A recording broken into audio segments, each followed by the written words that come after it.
and want to welcome everybody to our Board of Commissioners meeting for Whidbey Health. We value the input that we do get from the public, and so we can get into the public section. If there's a comment or something you want to get into us, you can send it in. You'll either raise your hand or you can send a message to John. And basically, we will not, address that or deal with the questions. We can take it under advisement and bring it up at a later time. We will be going into executive session today towards the latter part of the meeting. Letting everybody know that we will be into that for Mike, how long do you think we're going to be in? Probably 30 minutes. We've been going into it for 30 minutes. No decisions will be made, but it is for the RTW. Anyway, I'd like to move on, and so we have our consent agenda. The motion. Is there a motion to approve the consent agenda? Moving second, any discussion? Hearing none, all in favor?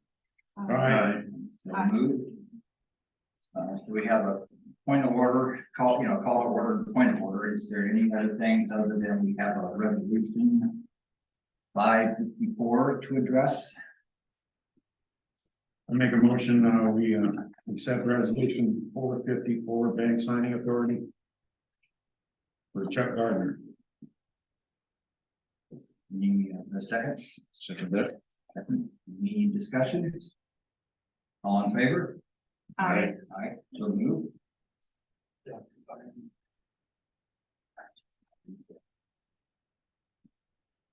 So Mike, on here, we do have the introduction of our foundation director. Right.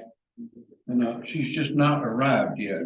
Yeah, she's in a meeting upstairs. She should be here in a minute, but we can push that.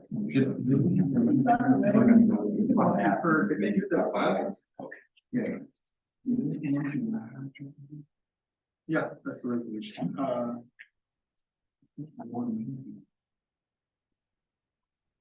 That's just good.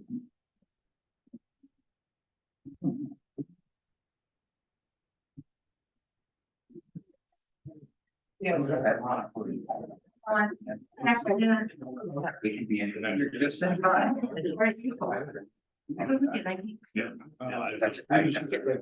Over there. You're right. Yes, next.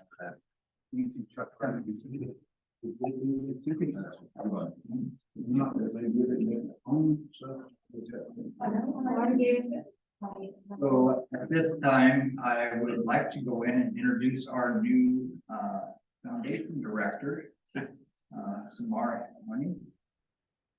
Hello, Welcome. thank you. Good to have you on board. So, Can I take the mask off? yes, you can take your mask off when you're talking. We do advise everybody when you're talking, because otherwise nobody can hear. Yes, of course. Thank you so much. I'm so sorry I'm a couple of minutes late.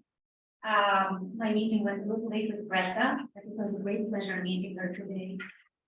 I wrote a little note that I would like to read, and I promise I'll read it slow so you can understand with my accent. I am thrilled to join the Whidbey Health Foundation as the executive director. Thank you for providing me this opportunity and for the trust you put in my leadership and my vision in growing this organization. I return today to Whidbey to continue to serve the Whidbey community and to drive impactful results, partnerships, and sustainable growth initiatives, but in a different capacity. I returned to partner with the internal and external community and to join them in their efforts of rebuilding the trust and in cultivating a culture of transparency, accountability, and community empowerment. I return to serve with the mission of empowering healthcare equity. It's the right of every community member to receive equitable healthcare in the rural hospital on remote Whitby. Similar or same to the care that other citizens receive in metropolitan areas. Besides healthcare equity, I come with a vision of diversity of voice and inclusion of every voice. As you have witnessed through the initiatives that I have executed on Whitby from 2018 to 2021. I aim to partner with all 5 generations within our community and empower them in taking an active role in healthcare that meets their needs, preferences, and desires. The community will not give us because we have needs. The community will give us because we will meet their needs. My starting point is with understanding the needs, pain points, and desires, and preferences of the internal and external community. And on how the foundation and Whitby Health can better meet these needs. So I have a couple of more minutes. Yeah. Okay. So why Whitby Health Foundation? Because many of you that we have not met or the community might be asking this question.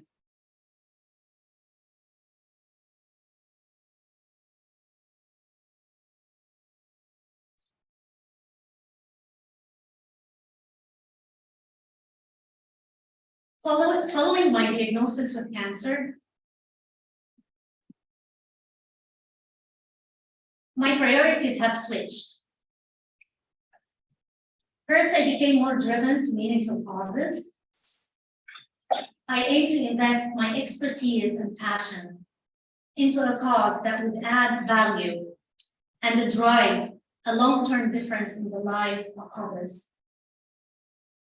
Second, I intend to serve in the healthcare sector and bring sustainable solutions and recurring funds to the rural hospital of Whitby.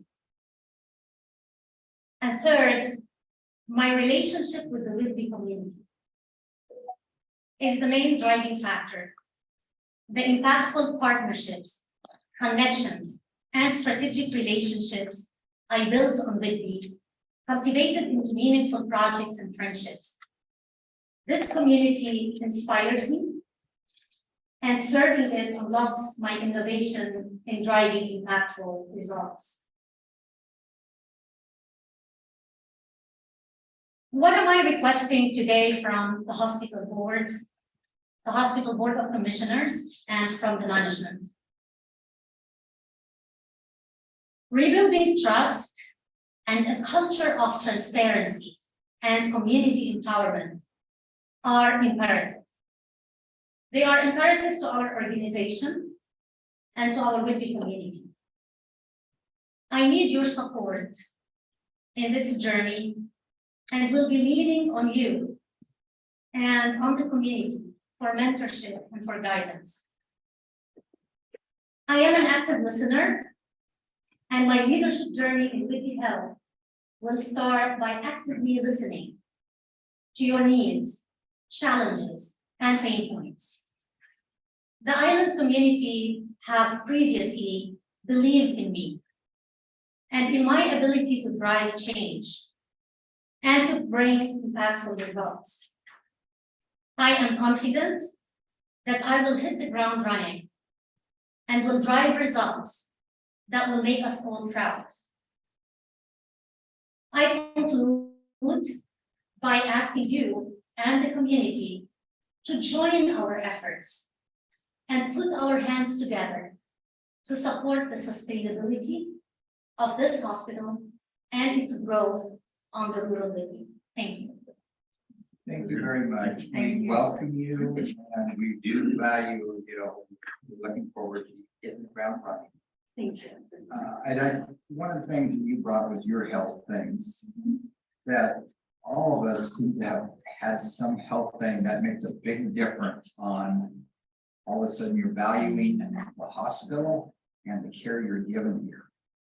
That you almost have to experience that to really change your values and to be driven to make it to a great place. We love your attitude right off the bat.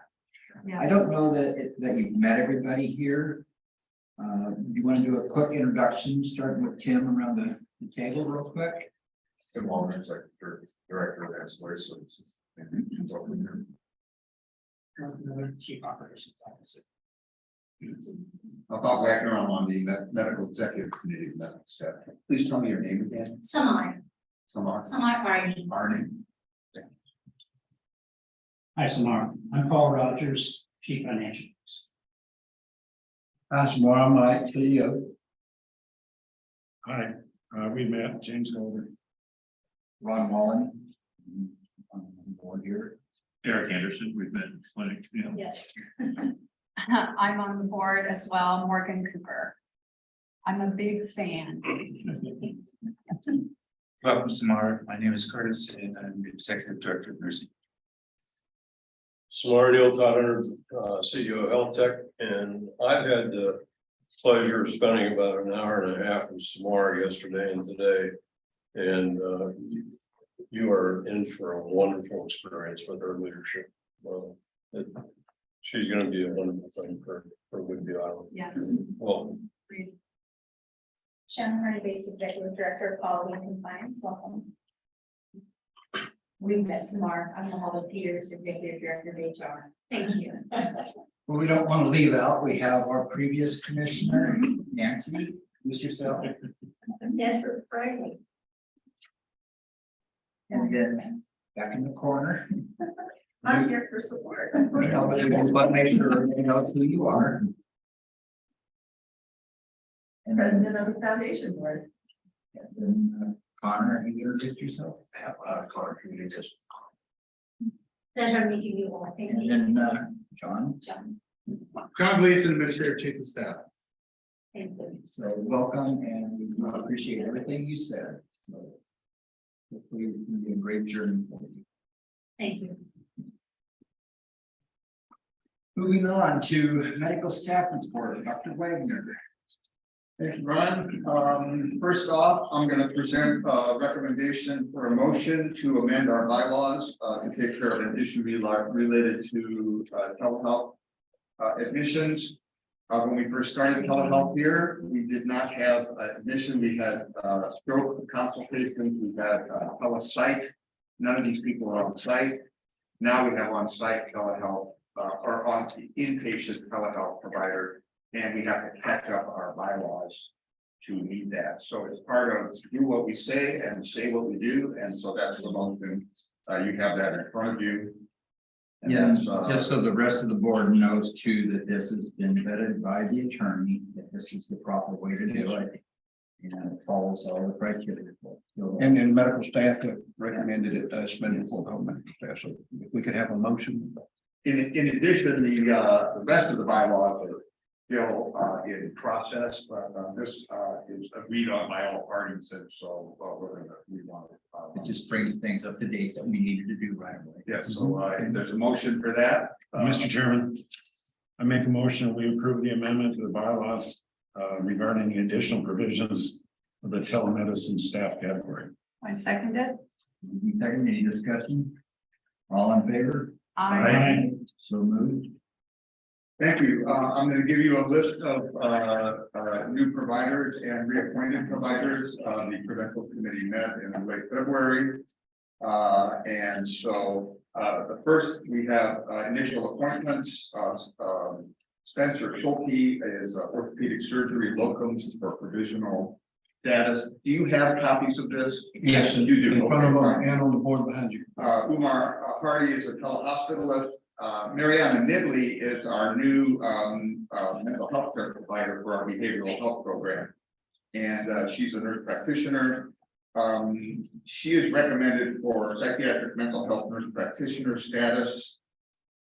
And actually, I'm going to delay that one for a moment because I have to talk about her privilege sheet.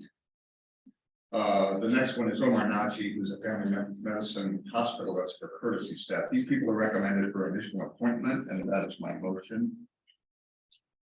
Mr. Chairman, I make a motion, we approve these initial appointments, advancements, and reappointments. And second. Second discussion, all in favor? Aye. Thank you. Next is a list of advancements. These are people that have been on the staff for at least 1 year and have moved on. Alicia Kuna is a PA in orthopedic surgery, and she is now moved to active status. Amy Arisco is a urologist who's a courtesy provider. David Rogers of radiology for courtesy, Carson Van Sanford, and William Liu, telestroke. These are all recommended for advancement in these staff categories. Mr. Chairman, I make a motion, we approve the advancements. I'll second that as well. Second, any discussion? All in favor? Aye. Reappointments is a long list of reappointments. These are all courtesy radiologists, with the exception of Aaron Yu, who's on active status, and then 2 others above, Kristen Grant and Sean Paul, all radiology. And so these are all recommended for reappointment. Mr. Chairman, I make a motion, we approve the reappointments. Second that. Okay, now, in addition, I have. Then we have to vote on that. Oh, I'm sorry. All in favor? Aye. In addition, we have privilege request form that we're using regarding psychiatry, mental health, and the nurse practitioner program. And that's a person that we're gonna vote on in terms of her privileges and credentialing.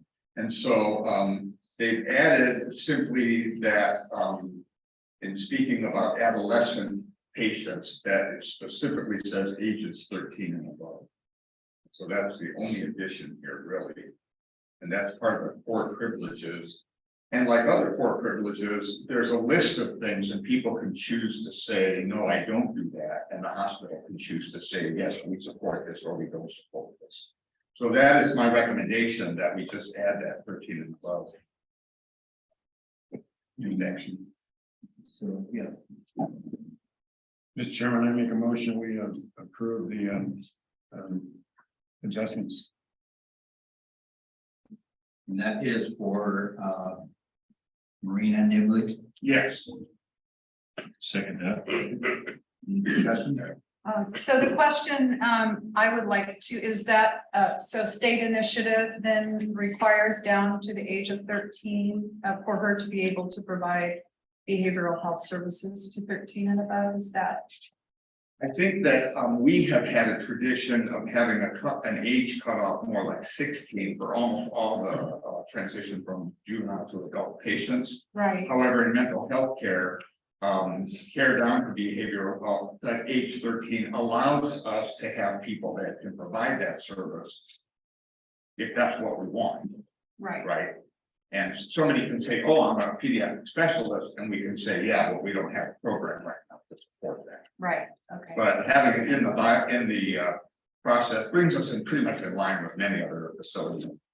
And so it's a simple recommendation, allowing us the freedom to have this at our new facility as it will. okay. Thank you for the explanation, I appreciate it. Sure. You can vote on that. We have a first and a second. Yes. Any other discussion? All in favor? Aye. Okay, so finally, then Mariana Nibley is our new nurse practitioner for behavioral health. The medical staff is very, very pleased to have the system develop this program, and we're very hopeful that it will take off and serve the community really well. Yes, And so she is recommended for appointment as a provisional provider for psychiatric mental health nurse practitioner status. That's my recommendation. Mr. Chairman, I make a motion, we approve Mariana Nibley as a provider. I second that. Any other discussion? All in favor? Aye. Move. I had a couple other things. One is a shout out to Mike Layfield. He has been a terrific force here in the last year. And I speak for the medical staff and beyond, to say what a breath of fresh air he has been, a good example of true leadership, and we will miss him. And we are very hopeful that we can continue the good relations that have been established, especially the agreement board and admin and the medical staff. I've been here for 34 years. And it's pretty much the best alignment of the system that I've seen in a long time. And so we're really hopeful that we can continue that into the new administration. Todd, it's really great to see you here. The medical staff is also interested in a continuation of feedback for what we're actually getting from health tech. We know that there's been a terrific turnaround in the finances and the management of finances and in the trust that local banks and others have had in us. And it's put us in a really good situation. And we would just like to continue to hear what's going on in terms of the ongoing results of our association. One other thing is acknowledgement of staff difficulties with charting. It's occurring in every hospital around. My daughter's at Virginia Mason, they're on a Cerner program and everybody just shrugs their shoulders and grinds. But we're really hopeful that over the next year, the advancements that we're making in our EMR and our consolidation of this will benefit people. I have to say, my daughter is going back to work after maternity leave and she's hiring a scribe. She's going to pay for it herself. But thinking about the role of scribes and other assistants over the next year to improve the productivity of the providers. Also, again, from the medical staff, congratulations to everyone who helped with the recent surveys from DNV and the state DOH. Just attesting to the continuing success of the turnaround that we've had in the last year. So thank you from the medical staff for everybody that's had a part in that. That is my report. The board too has really dove into our new CEO. And I think he's actually a son of Mike's, so I think. You know, the one thing, like I said, we were trying to keep going with what we have. This has been a great experience for all of us that Health Ed has brought. And we'll have them on board to monitor and to make sure that we keep going in the right direction. Yes. I'll get to you 1 second. The other thing that is really important is that, like you're saying, we want an update from health tech, which we do get a lot. The other thing that we have to do is we need to be tied in with the foundation a little bit more, so that we can bring Samara up to speed, always on the doctors we're recruiting. You know, if we're getting a urologist, we're getting an orthopedic surgeon, so that when she's out making presentations to people, that she knows right where we're at. So we have to make sure that we're basically including her in the directions that we are going, so that she has a clear understanding. You know, so it's a team effort.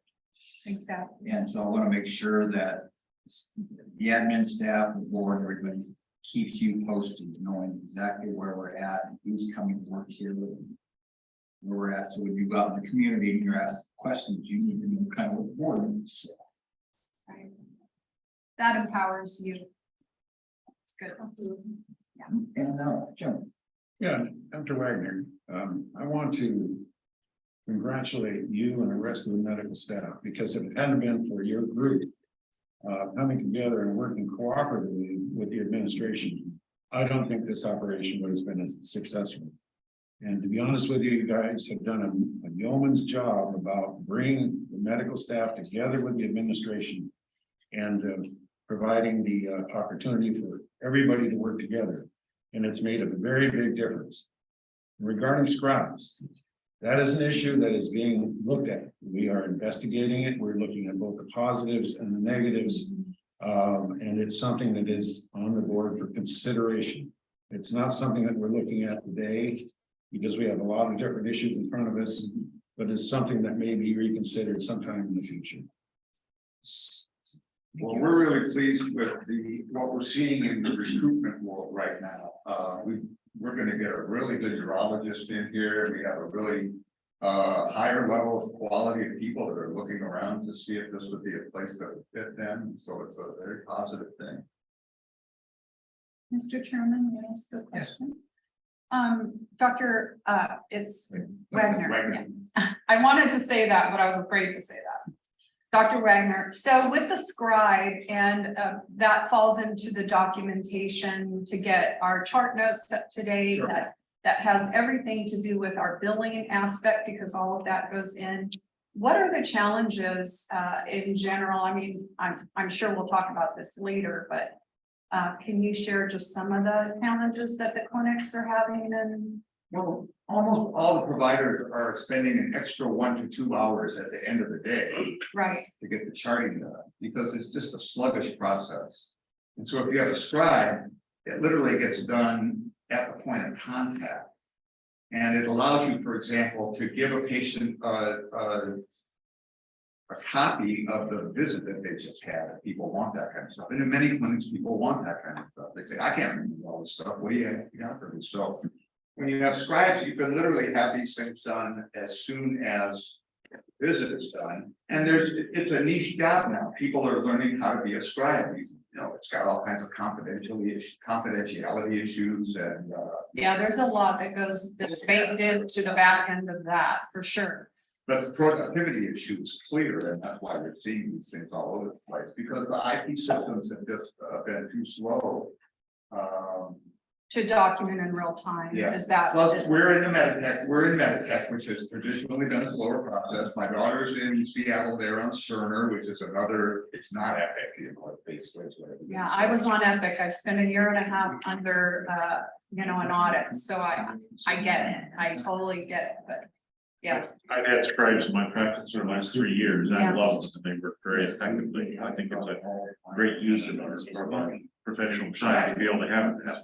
And the medical notes are much better than it's ever before. And it's certainly, I find it in private practice to be. Plus, thankful. yes, plus providers that are trying to take care of the patients. It's one thing if you have a patient encounter that's like this, and it's another one if you have a patient encounter that's like this, where I'm trying to be efficient and get my charting done, exactly. but then I'm not ready. You're not engaged to in the level with the clients or the patient. Yeah. I advise my assistants that I want them to be a court recorder, essentially. I mean, they write everything down, right? I mean, why not? Your history is too complete. Oh, my goodness sakes, I'm sorry. I didn't mean to take that, you know, but yes, it's really important to have, and it works very well. Best patient care you can have. Yes, Right, so, yeah, that's where we're at. thank you for sharing. And so, just appreciating that it's being looked at as, you know. We have a lot of things on the plate, but, knowing that that's in the look, it's fine. Okay. Moving on, we're into the health tech report. Neil, you're on. Thank you, sir. Well, good afternoon. I'm gonna start off with our incoming CEO, Nathan Staggs. He's gonna start date is March 22nd. And we'll have probably about a week and a half transition with Mike Layfield, which should allow enough proper turnover and transition time for Nathan to get up to speed. Last week, we had a 2-day Nashville CEO meeting of the health tech CEOs. And Nathan was there, and I spent a fair amount of time with him at that meeting. And I think he's going to be an excellent CEO for the organization. Obviously, health tech will also be involved in mentoring. I'm sure that everything that you talked about, Doctor, will continue. I could sit here all afternoon and talk about Mike Layfield and the accolades, but a year ago we came in and honestly, the financial side was the most attention that needed to happen. Plus, spending a fair amount of time building a culture of transparency and build those relationships. And I wanted to thank Mike for the time. A year on an interim job is, I've done those and it's a long time to be away from family. And so I want to thank Mike personally for the job that you've done here. And No, don't be a stranger out here. And you've built a lot of friends or you've made a lot of friends and you've done an excellent job in the hospital, quite frankly. You know, we've made a lot of positive changes. You've gone from a negative outlook at Moody's to a stable outlook, and hopefully the next time around it'll be another upgrade. We were struggling with cash when we got here, and we still struggle with cash, but we're much better than we were a year ago. And the recruitment side, when you start to have successes, you get people with quality want to join an organization, and I'm sure that culture will continue to develop as you go forward. So I just wanted to thank Mike personally on behalf of Health Tech. Thank you. In response to what can Health Tech do, I'm going to suggest that maybe we in the next couple of months come to your medical staff meeting and give an overview of everything that we do. We've done that for the board, but I think it might be valuable to do that for the medical staff. Because we have a number of services that we provide, and unless you see it, you don't really, we'd be here all day talking about what we do, but we'll set that up for the medical staff meeting. You have the written report here, but I did want to mention Peter Goodspeed from our staff is sourcing CFO candidates currently. And we are hopeful that probably April will be presenting resumes to the organization to begin to look at CFO candidates.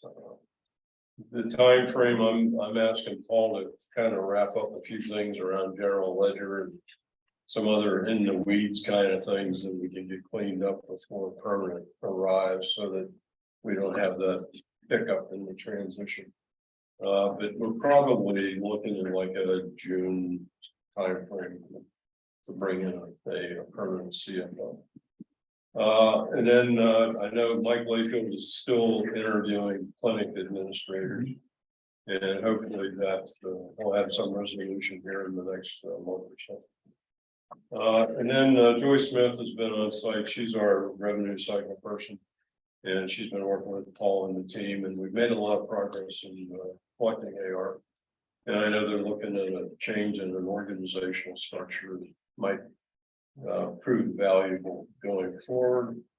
And then lastly, Julie Haynes from our staff will be setting up through Nathan times to come and start the strategic planning process.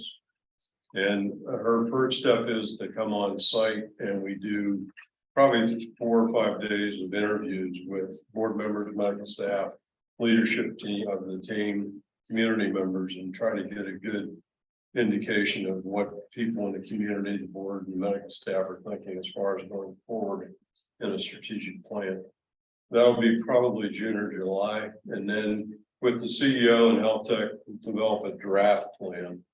And then we're looking probably at the early part of the third quarter to actually have a meeting with the board and whoever you identify as participants to actually do that strategic plan and bring it and then finalize it. So, and then after that's approved by the board, our process is that we ask the CEOs and the leadership to put together a management action plan that really identifies the tactics and strategies to achieve the goals of the strategic plan. Because what we don't do is we don't do a plan, stick it on the shelf, and then say it's pretty. We actually use it as a document to move the organization forward. So, with that, I think I've covered most of what I've had. So, What I really appreciate is that we've had a direct contact with Neil, in discussing things. So that's been really nice to have that. Really appreciated Mike. We've had a really good relationship, a lot of conversations. So I think as a board, we know more about what's going on than we ever have in the past. So I really appreciated that. The other thing Neil and I were talking about is that we'll do a combination of Health Tech will do an evaluation of our new CEO after a certain period of time in collaboration with the board. And so we'll basically, the two of us, two groups will get together and put together an evaluation so that Health Tech we'll be able to say, okay, you know, we need to make some corrections or adjustments, whatever. But it's a team effort. And that's the biggest thing that I want to stress is that with Health Tech, everything's been a team effort. You know, they haven't just come in and made all these changes, whatever. They totally talk about it. They let us know what's going on, why they're going to change it. And then we're able to monitor the outcome, which has been fantastic. I think that Jim has had an excellent relationship with them on working with them on the finances that, you know, I mean, I don't think there's a thing that you guys haven't covered. And Eric's been involved in that too, and so has Morgan. So I like the fact of how Health Tech has worked with all the different board members and figured out, you know, different niches that, like I said, we know more about this hospital than we have in the past, so it's been great. So I do want to thank you, not only Mike, but I want to thank you, Neil, for Well, thank you. what you brought to us. As we get close, we usually do a CEO evaluation at a negotiated date, but we also, depending on the organization, we can include medical staff as part of that evaluation process. It's a monkey survey that's pretty easy to do, but we utilize all that in that formal review of the CEO. So I've heard that there were still in the weeds considerable or some billing and recovery points that are still to be found and still to be pulled out just because of the complexity of the whole thing. I think Paul's probably better to answer about the weed questions, but I can tell you when we arrived, the whole revenue cycle billing function really wasn't working. Absolutely. It wasn't in the weeds, it's in Blackberry. Yeah, we had significant dollars shy of $1 million in one area that hadn't been billed for a number of months. And we're still finding opportunities for areas where you can charge for a service or an item and that hasn't occurred. So we're still getting into those components and making sure that we're doing proper billing and that, and you know, rightful billing. So I think we're getting close to that. Yeah, if I could, anesthesia is one service that we're probably not capturing all of the revenue we could be capturing. We're submitting paper we're submitting our charges to the billing company on paper. And if we were electronically submitting those charges, they would be much more meaningful, providing greater reimbursement and even more charges. So that's one area. And I'm going to speak a little bit to that in my presentation. But I think it's come a long ways in a year. I can tell you when we got here, the number of people that we even had in the organization to do those functions, we didn't have. Absolutely. Yeah, you guys have done a great job. So, I mean, you know, when you come into a situation like this, the first thing you gotta do is make sure you have enough resources to make it to tomorrow. Well, you know, we're well into tomorrow and we're doing very well that way. But we still have a long way to go. And as Mike Layfield and I've talked, it's not really expense reduction. I mean, you always got to be careful of your expenses. It's really growth now. And I think like the urologist and the orthopedic surgeries that you did today and the other components of service that we can continue. This is a wonderful community. I mean, you have 70,000 population. You got a really good base. And there isn't any reason this hospital can't be one of the top 100. And we have hospitals that are top 100 and top 20. So there's no reason we can't get there. And, well, a lot of times people will be listening in and they think that the only thing the board's concerned about is finances. You know, the number one thing here is healthcare, but without the finances being in line, we can't provide the healthcare we want to provide. Yeah, I had So the double-edged sword, but I think the public needs to know that the primary thing here, our number one goal is to give excellent healthcare which they do, between our, you know, our docs, our nurses and the staff here, they do an excellent job. We as a board have to make sure that they have the finances to do the things they need to do. So like I said, a lot of times people are thinking that, well, the only thing you're concerned about is making money. We're a nonprofit hospital and we want to cover all the costs and to grow for the community. This is a community hospital, so like I said, I just don't want the public to think that our whole meetings are about finances. No. But when you're in a situation like we were, you know, I had a non-mentor, NUN non. You know, no money, no mission, so. That, you know, you gotta make sure you have the resources to provide that, and I think when Shauna starts to give her report, we'll find that. The quality of the organization has been there and continues to be there. And will not do nothing to be better as we move forward, so. I would like to state as a new board member, I have fresh eyes, new eyes. I have some background in hospital and billing and administration, but I believe that pre-existent to, of course, our health tech and Neil and the team coming to help us without a mission, without really direction, without bullseye, eye point, you can never get there. But what also has happened, I believe, is that while employees were sort of downtrodden a little bit, because within your community, you care about what your family members and your business members and your community think about you.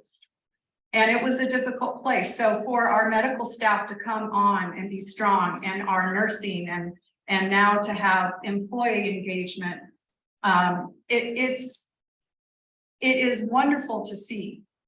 But we needed sort of to take that step back and put everything in place. And now that we're moving, we have a direction. We have a direction and we have a place to go. We have a point of reference. So I think all of our input is extremely strategic and important as we come together. And it isn't just about finance, it's about the overall picture and how we represent ourselves in the community, in our service to the community. And I think it's a healthy organization that has challenging questions. Yeah. You know, I think that's our role. To bring forth questions that make the organization better. Yeah, I mean, sometimes they're uncomfortable, but nonetheless, you still have to do that. Yeah. So, I agree. Moving on to quality and compliance report, Shanna, and I know that you're going to do the report beginning the executive session. You have things you have to bring to us there. Correct. There'll be kind of a two-sided deal. Slides are coming up. All right, so welcome everyone. So quality management system first update for Policy Medical, we're 24% overdue, which is huge strides for the organization. We may be extending the deadline a little bit longer to give those teams a little bit more time to complete that 24%. So we can get through those policies, but they are making great strides. So kudos to everyone. Medication safety, less than 1% of the medications for January were related to timing and process issues, no harm. And we are still year to date below the national average of 1%. And falls, 2 falls for January, 1 fall with interventions, and inpatient falls are still below the national average. So kudos to the nursing and providers. Workplace violence, 5 events in January, 1 staff injury, 60% were verbal and 40% physical. So we're trending down in those events. We are still partnering with Washington State Hospital Association for those de-escalation classes. I think it's very impactful for that situational awareness. Restraints, our objective is still set at 90% compliance. And in January, we did decrease compliance, but we do have real-time feedback to providers, leaders, and staff, and weekly meetings to address those compliance issues. Infection prevention, 0 healthcare acquired infections year to date. And Good Be Health will not be changing masking or screening process at this time due to compliance with CDC, OSHA, and DOH. There will be an update as of April 3rd, 2023. I know we're all looking forward to what that will be. HEDIS measures, we're still reviewing insurance companies and care gaps for measures. Clinic workers are meeting with providers and the managers and supervisors of the clinics to come up with the best care gaps and addressing those for patient care and quality incentives for Ridgeview Health. Been a very collaborative effort. Accreditation and licensure, successful DMV survey in November 2022. The surveyors will return in October of this year or after. And Department of Health licensure survey just concluded, and we are awaiting that final report to be received. Questions so far?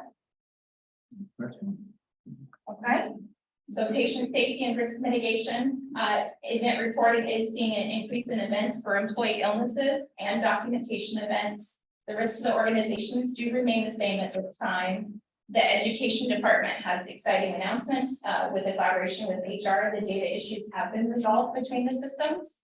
And with that resolution, all standardized health streams have been distributed to all staff, including providers. And currently working on clinic standardized onboarding, orientation, competencies, and checklists.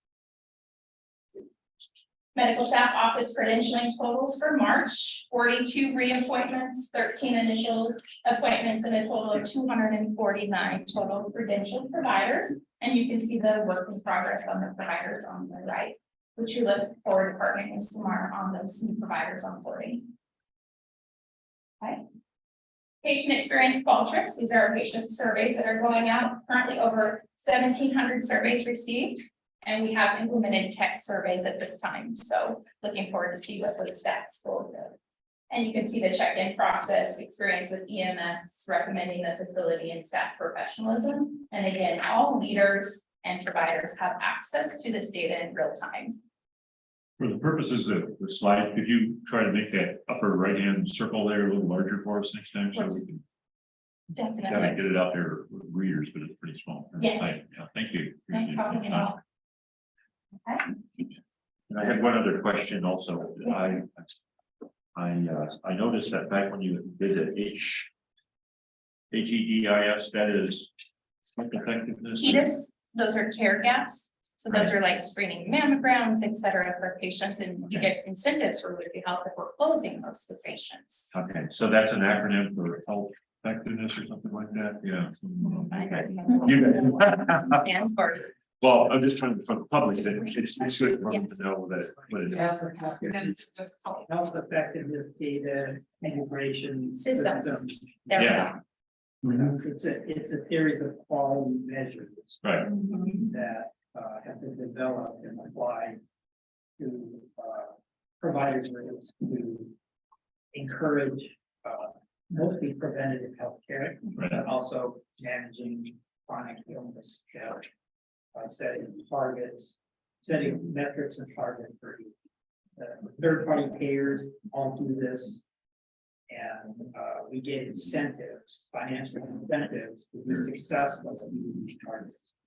So we work on a regular basis with our clinic providers and staff to see how we can help them close the care gaps that allow patients to get better care. And we can get better reimbursement. A win-win concept. Right, okay, good, thank you. Good question. Sorry for the interruption. No. Patient experience HCAHPS in patient surveys. And for November 2022, just wanted to share the data during the hospital stay. How often did doctors treat you with courtesy and respect? 86% of always, and usually at 14%. During the hospital stay, how often did nurses treat you with courtesy and respect? Always at 100%. And during the hospital stay, did doctors, nurses, or other hospital staff talk with you about whether you would have the help you need when you left the hospital? Yes, the 86%. And then patients given information about what to do during recovery at home. Hospital average was 96% and national average was 86% for November. Great work. And that is all. Any questions for me? Oh, Shannon, not necessarily to you, but I hear about DNV having come and everybody's familiar with the Department of Health. So when we hear DOH, we know that. When we hear JCO, we know that. But so I looked it up and I was surprised to find that they're a very large international company. They do certifications of all kinds. And so an easy way for people to get their questions answered is you just look up what's the difference between JCO and DNV, and it just shows you all the stuff. Right. So, Comparison. But in our publications though, they just said DNV, they didn't really say what it was, and so I don't know what the public thinks when they see that. We can share that at the next meeting. Definitely, that would be a great time. Definitely. Thank you. Thank you, Shannon. Thank you. So moving on to operations and outpatient service, Dr. Miller. Good afternoon. So, you guys, I'm just gonna focus on recruiting today. We know that Dr. Campbell Bryson, our urologist, has signed his contract, will be joining us June 19th. We have under our specialty, surgical specialty clinics manager, Connie Lippo, we have a team that is meeting regularly to prepare for his arrival. This is the new service line, so there's a lot of work that needs to be carried out in order to make sure he has a successful launch. So we're working on making sure he has all the equipment he needs. He has the appropriate staffing. We have the ORs ready for him. And then also on the revenue cycle, we have his charge master bill. We have codes for all procedures that he's going to be doing so that we can effectively bill for his services. And then, of course, Connor is going to be helping us with marketing, both internal and external. There are a few other aspects that I talked about. We're working really hard on getting that ready to go live in June. Also, we had, speaking of successful group, we had 3 very strong general surgery candidates. We have a tentative agreement with one to join us also in June, very strong candidate. And there's a potential that one of the others, if who's only interested in part-time, could join us later on as well. We have a very strong OB candidate coming for an on-site visit in a couple weeks that would fill out our OB program with 3 full-time OBGYN providers, which would be great. And we're still deliberating on several strong orthopedic candidates. Great one-off this summer. In addition, we have a lot of strong candidates that have applied for walk-in clinics, palliative care, and some primary care as well. So lots of excitement in the recruiting. And of course, you heard that our new behavioral health psychiatric mental health practitioner, Miriam and Italy, will be starting first week in April, seeing patients. We've already got a list of patients for her to see. And as you know, she will be very busy for me. And a lot of work's gone into, it's been made a lot of work already in preparation. This also is a new service line. So we had Tabitha Sierra is helping oversee behavioral health management side along with Cassie Smith. And we've also worked very hard with getting her credentialed with various payers, working to make sure that we can be able to collect our services. And Connor's working on marketing, although I don't think we're going to need much marketing. And she'll be working part-time in our Oak Harbor Goldie clinic and part-time to start. And Brent Proctor is our new rehab manager. He started on Monday. So we have that spot fit. That concludes my report. Dr. Miller, now you're bringing in a lot of physicians, and I think that's well needed. Also, I guess it's been, rumored, goodness sakes, how can we afford all these? And the answer might be, is it, if I'm not mistaken, is it how can we afford not to have them? Because the locums costs are very much more than. Yes, so for the OBGYN general surgeon, we currently have locums that cover roughly 1 in every 3 days for call coverage, because otherwise our 2 providers in each specialty would just burn out and would not stay. It's not sustainable for them to have a busy elective practice and be on call every other night. It's just it's the struggle of rural healthcare, especially when they get busy. So we have locals. These are people that we contract with to come in and cover 10 days a month. They are good people, well qualified, and generally are well liked, but they don't build a practice. They're not good for overall growth, and they're very expensive. And in fact, we did an analysis, and a year of a locums in one of these fields is the equivalent of about 80% of the salary of a full-time provider. And with a full-time provider, you get elective procedures, which the locums don't do, and you get to build practice, have stability and sustainability. So it's really financially, it makes no sense not to bring on a full-time provider if we can find the right person. Right. And then in the primary care field, there's just the demand, and behavioral health, the demand is just so great that we need these folks to provide access to our community. We have to have them, and they will be busy from day one. And so there are startup costs, no question about it, but we can afford them. Urology is a new service line. Yes, there are startup costs with urology. We have a pro forma cash flow analysis. We can afford it, and we know that he's going to be very busy, and we'll have a positive cash flow probably within a year. So going forward, it'd be nice for, Dr. Miller and HR to explain to you too. It's like if a doctor came and said, I want to go to work for you, came in today, how long it takes us, the process to get all the background checks, to get them credentialed and all that. Because out in the public, people will say, well, we heard that they're going to get a new doctor. Why is he not coming until June or July or whatever? There's a time frame that takes. So just another one of those things that you might get hit up on. And Dr. Miller and HR and all that, they can kind of explain to you the time frames that it takes to get a doctor once you give them to sign a contract to actually be able to form one here. Yeah, this has been January to August or December to August or something like that. Okay.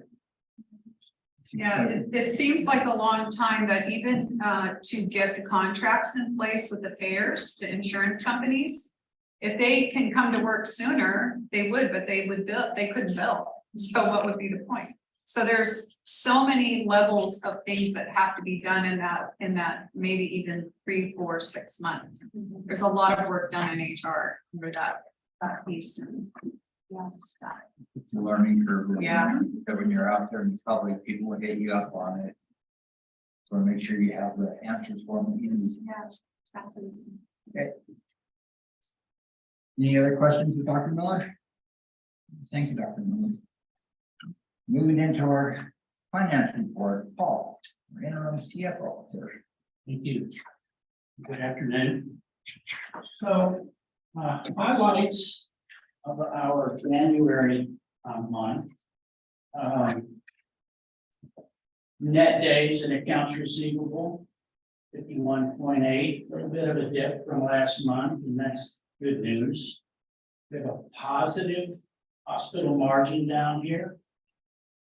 Something that we don't see every month, but we're starting the new year in very good shape. John, if you would go down to the P&L.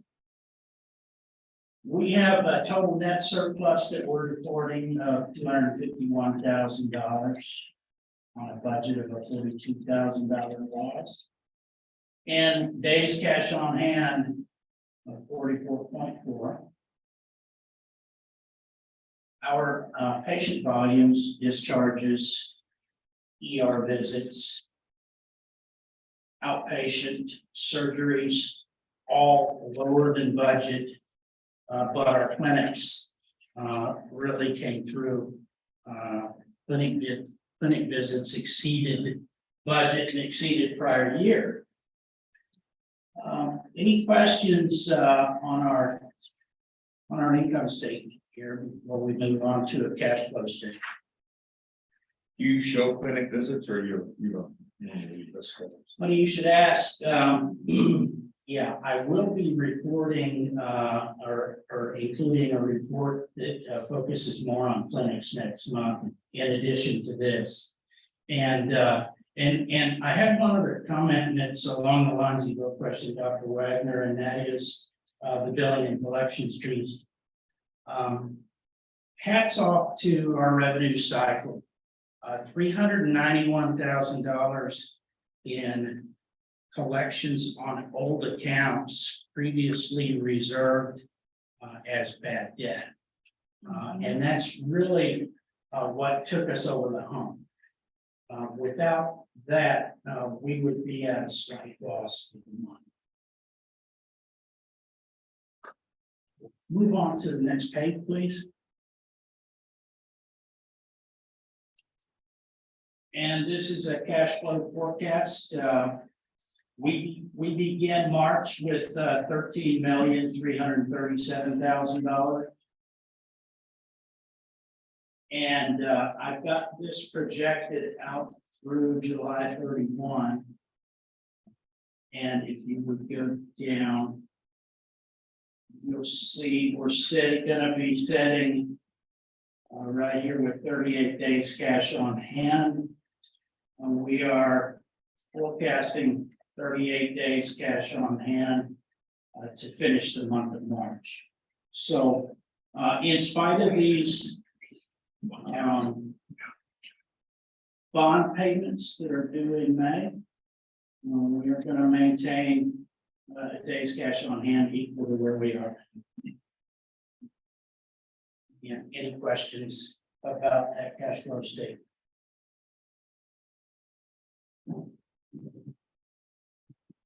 That's all I have. When are you gonna put a 1 in front of that 38? Yes.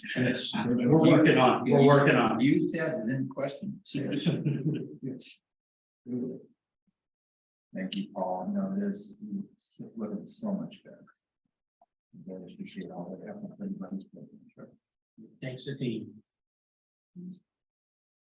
We're moving on to our IT report and our facilities report from Tim, Director of Services. Thank you. Start off with just a quick update on IT. So we continue the movement towards Meditech Expanse and get ready to put that off in the upcoming months. We've been reviewing 5 different companies to team up with to help us through this move to the Meditech Expanse platform. Because that was narrowed down to 2 companies. We had our first interview today with Huron. And we'll be having one tomorrow with Tegra. So once those interviews are complete and we get everybody's evaluations back, we make a decision on who we want to team up with to join up and partner with us to have a good process to move into this new medical record platform. So that continues to move along and going well. In addition, moving on to the So Tim, just to interrupt for a second. So we get the software, but then so these are just kind of the service company that comes in and helps us to understand the software. Is that kind of what it? well, they actually help build it and then do the changeover process and put it together so that we have a good, because we aren't a large enough organization, we don't have enough people Right. to do everything. We have to have an outside company provide sourcing, kind of like Health Tech or with other things that we do. Help support and make the process go smooth. And they've had a lot of, both these companies have had a lot of experience with this and helping other organizations do the same thing. Sure. So we don't want to have the mishap of, what we went to Meditech to begin with. We don't want to see our AR days climb. We want to make sure we have all the processes and improvements that we can and those working efficiently. So that's going to be kind of a fairly interim relationship, or is that long term?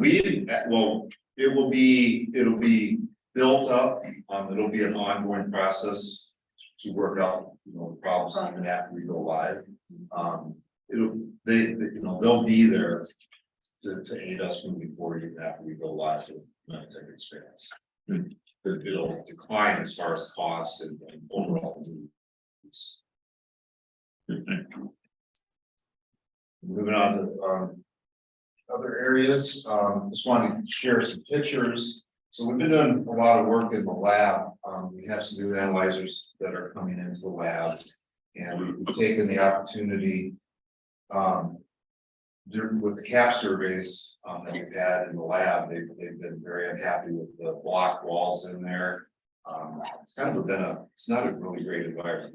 At some point until we can build a new lab, we've taken this opportunity to make some improvements in there. So we are putting sheetrock and some sound barrier over the block walls, clean that up. You can see we've gotten rid of some power poles, and we put in some flexible power and increasing the data capacity in our electrical drops, so that we'd actually have a little bit more movement, so we can reposition the workstations in there. There used to be bathrooms in there before it was the lab. The plumbing was left stuffed up out of the floors, which created some trip hazards, and it kind of limited how movement could happen with tables and equipment. So that has been removed. We put in flooring. There was no flooring on some of the existing analyzers. So that a lot of work's been being done. We're doing that in-house, so that's really saving us a lot of money, and it's lifting the morale of with the staff in the lab, just because they're getting a better work environment. So you can go ahead to the next slide. So that is one of the old analyzers that's going away. And there's two of them. And then go to the next slide. The guys doing the work in there. It's Chris Invasion working on the walls in there. Go ahead to the next slide. This is a new water system. This is we have the analyzer require very clean water. This system was just recently put in. We did all the plumbing above the ceiling and the electrical work for that. So that this new, it's kind of an upgrade to our existing RO system that feeds the analyzers to help with that process and prevent less downtime. Go on to the next slide. And that's Devin. She's with Beckman. She's in the process of setting up one of the portion. This is it's probably about 10 feet long. This analyzer. So she's in the process of getting that set up. Once it is completely set up, it takes a few weeks. They have to calibrate everything and make sure that it meets all the needs. Once it's meeting the specs, then that one will actually go online, and the one over the left here will be removed, and then we're going to do a little more work on that wall while that's happening, and then the new one will start getting put in kind of the same process. It takes two to 3 weeks to get everything switched over. So a lot of work being done. So Tim, what was the problem with the block wall? Well, it's an infection control issue for one. It's just block wall. It wasn't sealed. And then also it's causing a lot of wind and noise problems in there. So this is going to deaden the noise in there and make it not sound like you're in a hollow cave. And then, so the drawings for imaging, this new CT X-ray fluoro, Town Control has approved them, and DOH has, we're expecting, we got confirmation, we should be getting some of the responses back on 3/29. Once we get them, we'll respond to them and hopefully get this completed pretty soon, so that we can get the project out to bid, so that we can work towards getting the new CT and X-ray fluoro and continue to do submissions for the HRSA grant. Now, this is $1 million project, but we have the $500,000 from the HRSA grant, and we have $400,000 from the foundation to help support this project cost of it. But we've been without a fluoro for a couple of years now, so that'll be services that we can start providing to our patients again. So a lot of positive things.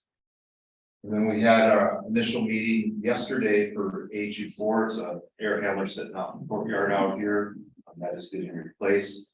And recall that was approved. We got a $800,000 and we sold our lease for some of the antennas up on the roof with Verizon and AT&T. That money is going to help pay for this upgrade for this unit that serves medical records, quality in the basement area. That unit has no cooling anymore. So sometime it is scheduled to be done around the end of May. So at some point in probably April, May, you'll see a crane out front, lifting the old one out, putting the new one in. When it's all completed, we'll have energy savings, we'll have better heat control for the staff down in that area, as well. Actually, we're taking out some old electrical the AVs, putting in, tying into our new upgraded heating system that we put in with the boiler chiller project. And so we'll have energy savings and better temperature control down there for them and better airflow.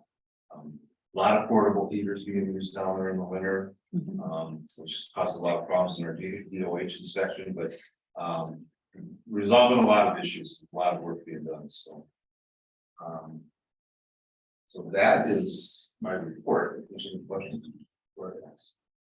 Any questions for Kim? What do you do in your spare time? Yeah, you're great about that, actually. Those are the kinds of things people don't see, you know? But they're strategic in their function for the hospital. Yeah, you've done a great job putting together a team that can do so much of it in-house. That saves a lot of money. Yeah. All very much appreciated. Thank you. Moving on to Curtis, our nursing report. A couple of things that we'll talk about real quick. First, it's really nice. I think we talked last meeting about reaching out and looking at, we now have the opportunity as things have started to normalize at the hospital. We're looking for ways to improve efficiencies and streamline workflow. With that said, we've done a lot of things with informatics and really empowering our nursing frontline folks on how to fix things, what makes sense, and also has an impact on revenue. So with that said, we've got an improvement on IV pushes in the ED and the charting process on that. So it has an up and a down time and a site location, which allows us to build appropriately for that. We're continuing to work on the strains that continues to be, we've gone back to a weekly after the DOH exit review. And the main reason for that is we've added the seclusion room. And so with that said, we want to more fine line and fine tune the policy between regular restraints and the seclusion room. The seclusion room needs to have more charting and detail oriented because it is your highest form of restraint. And so we do not want to use it unless it's necessary. And so that's going into place. A lot of good work between Shannon's department and the nursing units as we continue to try and clean things up. My ideal goal for nursing is that we have processes in place. We replace all the workarounds that we've had for years, and we are now kicking those out of the work because those are opportunities for government. And so we're improving the process and a lot of this stuff towards a fail safe and redundancies. And so that's exciting. We're also nurse managers are working with the Hollis group as we continue to make sure that we do everything right in the priority. We continue to look for fit versus fit is important when we try and change our culture and also for the outcomes we're going to have. I think you saw the HCAP scores, 100% nurses treat you with respect. That's not something I can teach. And that's something that we have to hire the right fit for that. We can teach how to do the clinical side of it and enhance the skill set, but I can't teach people how to do them. And so the nursing leadership has really been focused on getting the right people and not telling the job just to follow. Real quick, if you want to look at your package, last meeting, we talked a little bit about HCAP and how that works. So it looks something like this. And I'm not going to go through the whole report, but I want to give you an idea of what we're trying to manage to it. So on the first part, if you look at the top, it's the number of surveys that sent 54. Number of surveys received is 7. So when you look at an N of 7, it's amazing how quick any change in that affects those numbers. So for example, in this particular one, if you look at nurses treat you with courtesy and respect, you've got 71% in always and 29% in usually. The difference you look at that is the only thing that counts is what's in blue. So, it was designed that way. But a lot of people, it gives you an idea of what we have to do to have patients say an absolute voice. And it's also, when people look at this, anyone that comes in the room is gradually be considered nurse. That's why it's so valuable and important that every single person that has any interaction, regardless of nation, and delivers service. It just takes time to make a difference. And then you look down and the nurses listen to you carefully. So if you look at all these numbers are in always and usually, but usually is the only thing that counts. And so it can be misleading when you look at that. Bathrooms, are they always kept clean? Again, we're keeping the hospital clean, but not every single always. So let's go back, if you go to the last page, and this is the other thing too, if you look with on the page. Let's see where it's at.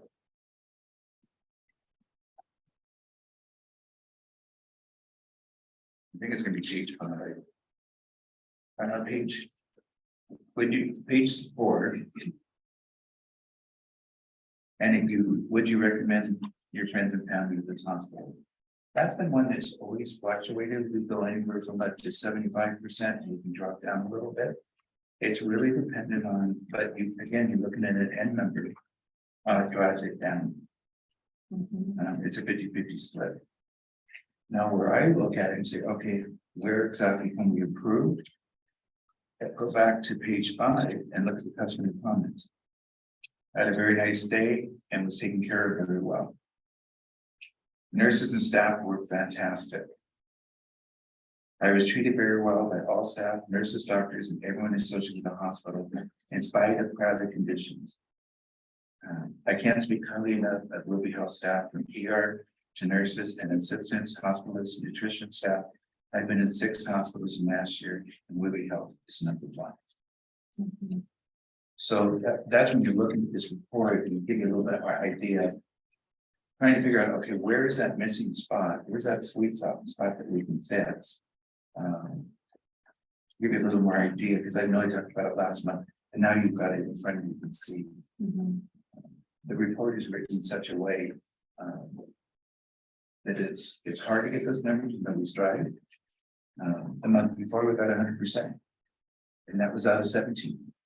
So it's really sort of random. The goal is always. We talk about, we always strive to give you the best service. We always want to make sure privacy is protected. Use those buzzwords. But would it be more helpful if we did running last 6 months or running last 4 months or Quarters. Quarters. Yeah, We get quarter reports. yeah, because that would increase our numbers clearly and make it more significant change, but. Yeah, it's but it gives you an idea on how this works and what we're challenged with trying to do those numbers. Because the comments are very positive. We actually get a lot of the inpatient minutes, a lot of cards, food, candy, flowers. There's a lot of support and thankfulness. The cards we get are just, they're breathtaking. It's very, very good. So You have some people that no matter what, they'll never put like a 5-star. They'll always go 4-star. It's somewhere in their mind, right? I think like looking at this to get that high end always, it is very difficult because of that. And, well, when you say always, that's an absolute. yes. And it's that's very hard, and you know, because a lot of people No, vote with absolutes. no. Shauna, is this a national kind of thing, so that this is cast in stone, or could we do, like, for instance, to avoid this situation? Is 0 to 10? We can't change it. No. We can't, It it's is part of what it is. CMS, This correct? is a Yeah. CMS requirement. I work against it. And that's when you look at it, it's written in such a way that it's almost impossible for an To be, hospital. yes, it's a challenge. It's true. Now, if we had tons of responses like we used to, Yeah. that helps. Yeah, you could But if build you only that. have 7, it just takes 1. Right. to drop the numbers. So, yeah, and that's, when you look at it, each steps for us goes like this, so it's. What If I are, put it in an algorithm, it looks like a flutter cardiac rhythm. yeah. Curtis, so what initiatives or what are we doing to communicate to the patient about this? It comes usually 2 weeks after. Comes 2 weeks out after we do say that you will be getting Okay. a thing. We're Survey. not supposed to really talk No. to it about it, so I try and have nursing just as part of your practice say, oh, we always want to make sure you understand. So we're throwing in that always word. Sure. So it's sort of subliminal there, so people are thinking about it. But I also know that, you know, and it's hard too, because a lot of these I can't tell who's done what. So it's hard to recount, go back to that visit and say, okay, what went wrong with this visit? Do we send it out with a return envelope? It comes, yes, Is Oh, it yeah. stamped? it's postage paid already, as far as I know, so. A copy card, fill it out. Well, the thing is this is a recap of it, the actual Yeah. survey itself, if you've got it, it's pretty lengthy. Mhm. And so that's why towards the end of it, you'll see no response, because people start filling out and say, okay, I'm done. So. Yeah, we need to subscribe for them. So I just went on a trip and when I got home, within a day, I was getting hammered by the travel companies to fill in that survey about how it was. So why does it take 2 weeks for this to come after the content? Yes. We don't have any control. No, it's that in every hospital. But it's just because you know, it's not an excuse or anything, we'll continue to try, our goal is always to be always. But also having a realistic outlook on it. Because you can look at this here and this particular one, I just wanted to break down, I'm like, well, wait a minute, last month I had 100%. You know, what happened here? Well, 2 weeks after my trip, I was much less interested in filling out a survey. Well, again, it's also a methodology to reduce reimbursement to hospitals. Absolutely. I understand. So.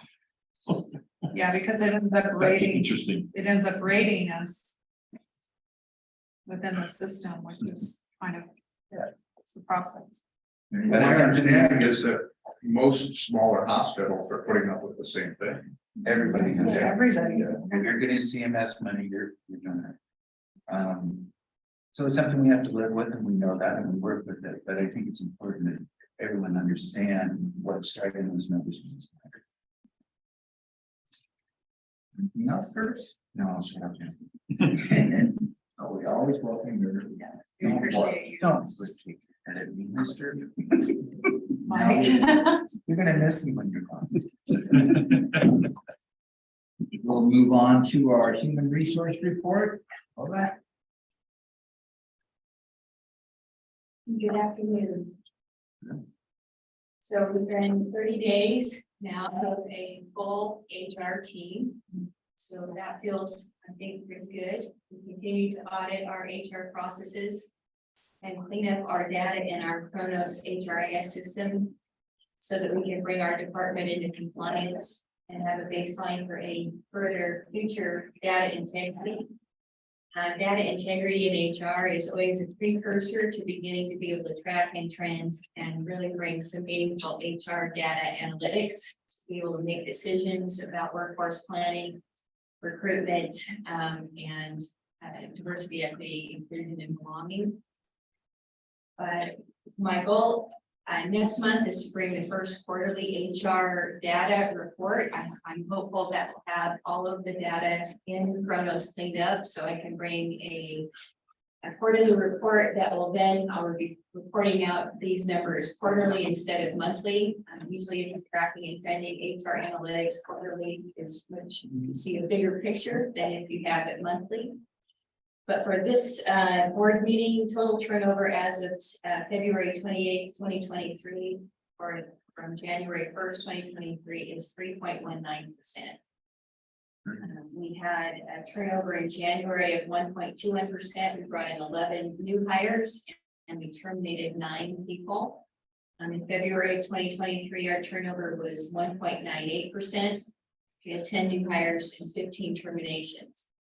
Now I'll pause there for just a moment to say part of these terminations are also part of our data integrity cleanup. So that we had people who were left in the HRIS system from years previously that had not been terminated. So we still don't really have an accurate number of terminations because again, these is part of that data integrity piece. So far in March of 2023, I think we're really seeing the efforts and the effect of having a dedicated HR recruiter. We brought in 12 new hires in our first class for this month, and we had 2 terminations. So hopefully that will continue to trend up. For recruitment, we are still working to improve and enhance the capability of our applicant tracking system, which we call Position Manager. Our goal is really to create a better experience for candidates and being able to improve our communication with our hiring manager. We want to be able to fill our positions quickly and efficiently with qualified candidates who are an organizational culture fit. And the best way to do that is to be able to bring our applicant tracking system up into the 21st century, which will allow us to be more nimble and but conversely also, while bringing technology up is important, it's also important for us. I think one of the best things about WB Health and working on WB Island is building relationships. So we've also been working not only on our technology side with our applicant tracking system and our HRIS system, but we're also been working on the relationship building side in the community. Loretta Robin and Jennifer Skinner have attended 3 job fairs this year so far. Our last one was at Northwest Career and Technical Academy in Mount Vernon. Interestingly, this is a K-12 school in Mount Vernon where they have a medical science program that allows students in that program to have 50 hours of applied medical training that would correlate over into getting their certified nursing assistants once they graduate. So again, they've invited us, Curtis and his team, our medical community frontline employees to come back and talk about what do medical careers look like on WB Island. So again, there's that relationship building piece. 18 applicants, we had 18 people at this job fair that we were signed up to have further discussion with WB Health on being able to come to work here. So that was this time well spent. In April, looking ahead, we'll be attending another job fair. Jennifer and Loretta will be going to Bellingham Technical College, which is another great school and another great opportunity for us to build relationships. In other HR news, we are working, HR is working with Curtis to prepare for the WSNA Washington State Nurses Association union contract wage reopener, which is scheduled for the end of March, beginning of April. HR is also working with Tim for the professional technical LPN. It's a full contract negotiations that will begin sometime in April. When we're talking about employee engagement, we talked earlier about no money, no mission. From an HR perspective, no people, no mission. That's right. And so we're working on bringing back our employee milestone event. So as soon as we get the date set up for that, board commissioners will be receiving an invitation to be able to attend. Due to the pandemic and other financial constraints, the milestone event was not held in 2020, 21, or 2022. So we're looking at innovative ways to be able to honor those employees as well. Our first employee engagement survey is slated to go out mid-April to early May, depending on, again, our technology and being able to really wrap our arms around the communication plan and using Gallup, which was used the last time, and our contract with Gallup is going to be our last employee engagement survey that goes out through that software system. And then I'm always happy to hear Shanna's update in the board meeting because it brings back into the forefront the policy completion. HR has historically been behind on that, and with the addition of our final HR team member, we now have a strategic plan. And a process to be able to address those HR policies and procedures that are not in compliance. So that gives you a little bit of an overview of what's happening in the HR department. If you have any questions, I'd be happy to answer. Any questions? Now that you've been here for a while, you're signed on for the long term. I've been here for 4 months. Yeah, Tim. Just one comment, this is sort of a personal comment. I believe with regard to your union negotiations that are coming up, I'm of the strong belief that the more money you can pay people, the better it is to attract them and keep them. And that's just my own personal opinion. Yes. And we'll cover all those costs that they have. Me and Dr. Anderson, they're both on the hook on the finance. Yeah, well, he likes that finance part. And Yeah. does affect retention. And quality. And we're working very, I talk about Tim and Curtis, but we're also working very closely with Paul and his finance team to be able to see what we can do, and also looking at the local area market. I think one of the things that's important to understand is that we're not bargaining a contract for now, we're really bargaining a contract for year 2, year 3, right? And then we're also setting ourselves up to bargain when the contract reopens in 3 years. So we're doing a lot of projections, maybe what we can't do now, we might be able to consider doing in a future state, but again, that would depend upon all kinds of people weighing in, right? We don't do it in a vacuum, and I think that pay is important as well, and our goal always is to get as close as we can to the local area market without offending the organization. Thank you. Anything else?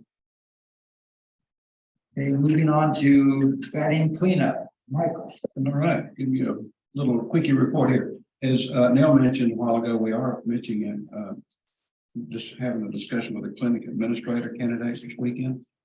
Look real promising. So we'll give you an update on that. We're real happy with some work that Connor's been doing back over here. He'll be getting out the posts for the end of this week, next week. For the first time, and then we'll have more and more information on that. Great communication too. Want to welcome Samar. Thank you for that very uplifting speech. I've had a chance to spend an hour or so with Samar. I think she brings talent, passion, and enthusiasm to the job, and that's what we need. So look forward to working with you for this whole hospital. Thank you for being here. The other thing, it's been quite a journey to get to stabilization. And I think Neil mentioned that in this interesting talking to Mr. Golder, who keeps up with all the stock market reports, that Moody's downgrading a lot of facilities right now, banks and things of that nature. Well, about a month ago, Moody's upgraded us. So we are now stable according to Moody's. So that's a great accomplishment. Yes, To be there. Now that stabilization, Moody's, which is fine, they talk about financial stabilization, and we are financially stable. We still have a lot of work to do, and Paul's done a great job putting some things together there, and just announced one of the first times we've had a profit in a long time. So that's really neat. That we are financially stable. The thing that we're most proud of is what you've heard around this table. Our major focus here is safe, quality care. That's all it's about for us. It's not about getting the finances in place. We have to have finances, of course. But we've made so many strides in safe, quality care, and Curtis, Shannon led a lot of this along with everyone else. So that's what we're most proud of, is these scores that we're getting, the great accolades we're getting from our patients. It's to safe, quality care. So that's what was impressive as we went around the table, and everyone contributed to that. I think that we've laid a really good foundation for growth now. Now that we're stable, we need to grow, continue to grow our safe, quality care. and these quality improvement processes are going through, which is terrific. We'll always be growing there. But right now we need to focus on growth, and you heard a lot about that behavioral health. We're finally cranking that up. We have a fluoroscopy opening in June or July of this year. We've not been able to provide fluoroscopy to our patients many years. And also along with that is a new CT scanner, a new RNF room that will be coming in. Urologist is coming. Now that's a brand new service that we've got. Many times we're replacing what we got. This is growth. I believe that we'll also be doing lithotripsy. And back in the day, we couldn't afford to do lithotripsy, bring a big unit in, the big trucks. But now they basically just roll in and we do lithotripsy.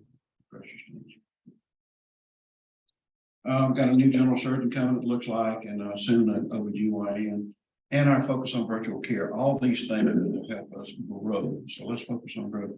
Mike, can I interrupt for just a minute? I understand what lithotripsy is. I don't know what it is. It's a community-based word. That can you help us understand that a little bit? Yeah, Dr. Bob will explain what lithotripsy is. It's a method of using, I believe, ultrasonic waves to break up kidney stones without having to operate. You can break the big ones into small pieces and then they can be passed. It's a big bang. And they have truck mounted units that can just drive around to different hospitals and schedule patients to come in that day and get it done. That way to go.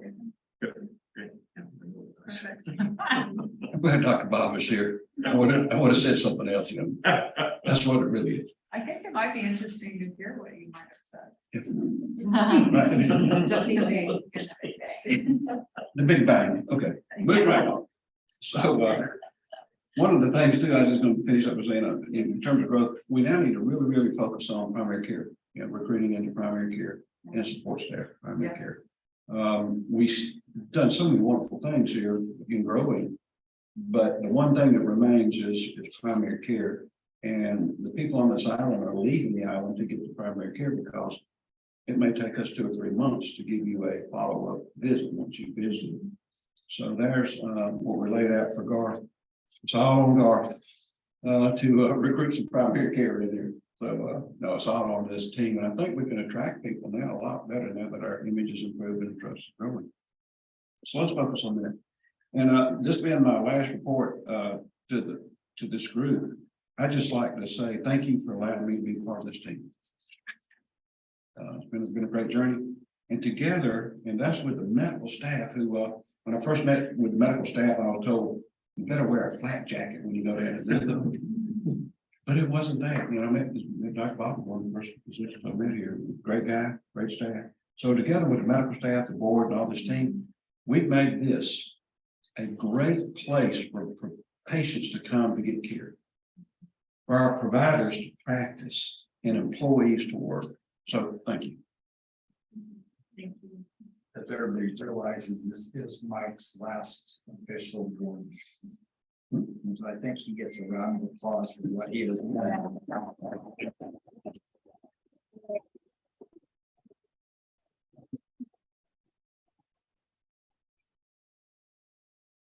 The one thing I have to say about Mike is that he could have come in here and just taken it as a job, but what we found out is he has a passion for it, he has a heart for it, and that made a big difference.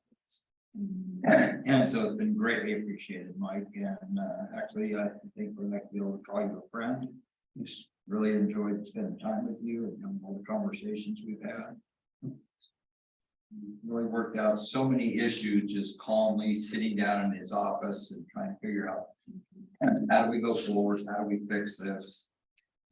It can't be a board member, basically telling them this is what you've got to do. It has to be the team effort where you sit down and discuss it. And I know all of us have had those conversations with Mike and it's gone really well. And we're looking for that with Nathan going the same direction, kind of thinking that it's pretty much a mirror image. So hopefully it goes. Not quite as handsome, but he is. So that's it. What we need to do is go into executive session. I do want to ask that Curtis and Shanna and Kim, And I'd like to be at the beginning of it. and La Jolla Day and Gar, just for the first part of it, then we'll be excusing you. Yeah, But there's something we need to bring up just real quick. otherwise, everybody's excused. When we come back in, there's not a lot of action to happen, so. We have other things to do. So take a quick break here and we'll come right back into executive session. Okay, well, let's. Okay. Back in session.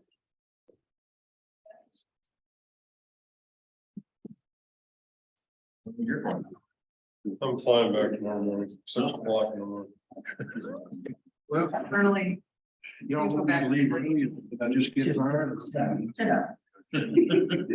No, actually, we're lowering your wages and we're extending you out 6 more months. And then you're gonna back up. I told Neil that cannot, but I work for Neil, I don't work. Well, he kept him in here for that reason.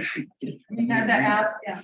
If you call my wife and get the permission from her, that's. That's I what thought- I do. I That's the talked to whole her lot. yesterday, she said she's fine.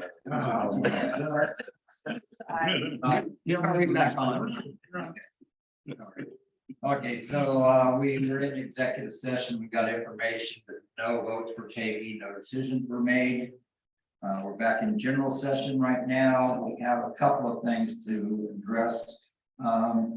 Mike, were there any contracts that, it's on here about contracts we agreed? We had one, but I don't think so. It didn't need to come, right? The one we were talking about. No, we don't have a resolution or anything for that. Is that coming in? That'll come We in. can, yeah, we'll do it for the next. board. We have one for the next board meeting, but not this one. Okay.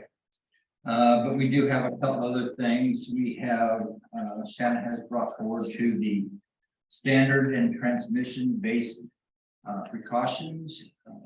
We'll have a chance to review that. The policy. Mr. Chairman, I reviewed the standard and transmission based precautions and I make a motion that we accept the board to vote to approve it. Second. Second that. Is there any discussion? All in favor? Aye. So moved.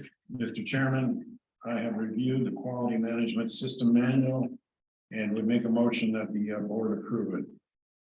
I second that. Any discussion? All in favor? Aye. So Aye. moved. We have one other issue. They can make a motion. Yeah, Mr. Chairman, I forgot, how much was it, $100? Yeah, it's very minimal. Way to go.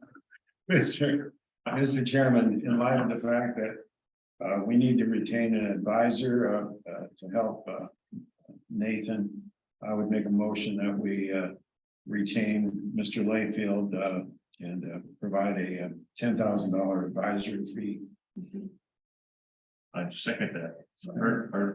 Any discussion? All in favor? Aye. Aye. Aye. Moved. Thank you very much. And then are there any commissioners' comments? You have anything you'd like to ask or say? I just think it was a great session today. Good working. Awesome. We're gonna miss you, Mike. Miss everybody here. Were there any public comments? None at the moment. We do have one. I'm going to allow Mr. Peters. Okay, go ahead. All right, thank you, President Willen. Commissioners, thank you for the opportunity to address the board. My name is Alan McPheters. I am the Executive Director of the Voter Interests Project. Our mission is to inform citizens about local elected governmental bodies such as the Public Hospital District. With that in mind, I hope that you will consider 3 suggestions that will give more visibility to the public into your deliberations. First, at present, your communications team provides agendas for your meetings only 1 day in advance. The hospital district is the only agency of its size in Island County that provides this information on such short notice. The school districts, the 4 school districts, The 3 towns and city councils, the Island County Commissioners all provide the agendas for their meetings on the Friday preceding those meetings. It would be very helpful to the public to be able to see your agenda sooner, and also to include any supplemental materials that are provided to the commissioners, such as the text of resolutions, presentations, financial reports, the policies that you just approved, that sort of thing. Second, while I commend you for making the video of these meetings available online, there does seem to be a significant delay on the availability of these recordings. Your last regular board meeting held on February 16th was not uploaded to YouTube until February 27th. And in addition, the upload of recordings for your work sessions and special meetings seems to be very hit or miss. None of the work sessions have been uploaded since your work session of December 2nd, 2022. And none of the 5 special meetings that you've held this year have been uploaded either.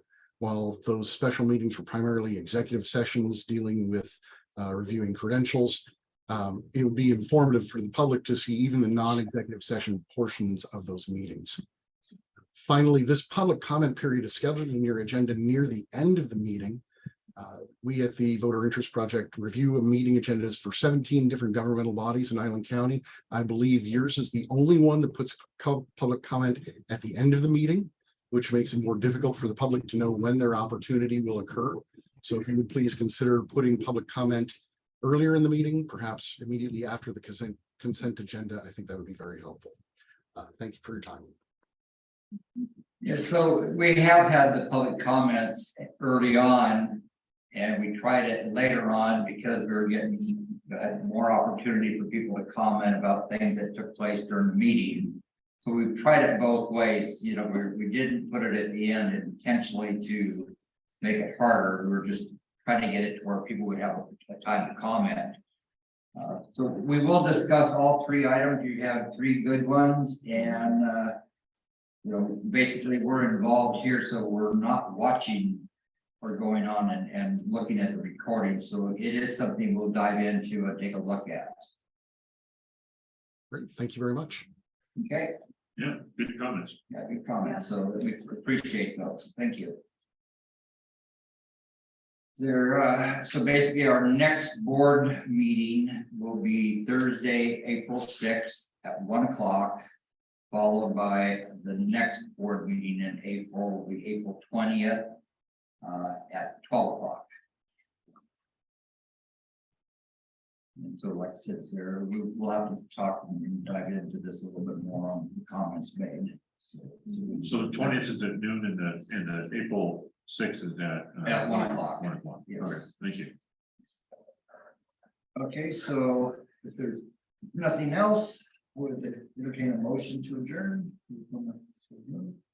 Mr. Chairman, I move that we adjourn. There's a second. Second. You want to talk about it? All in favor? Aye. So moved. Morgan, Yes, sir. regarding those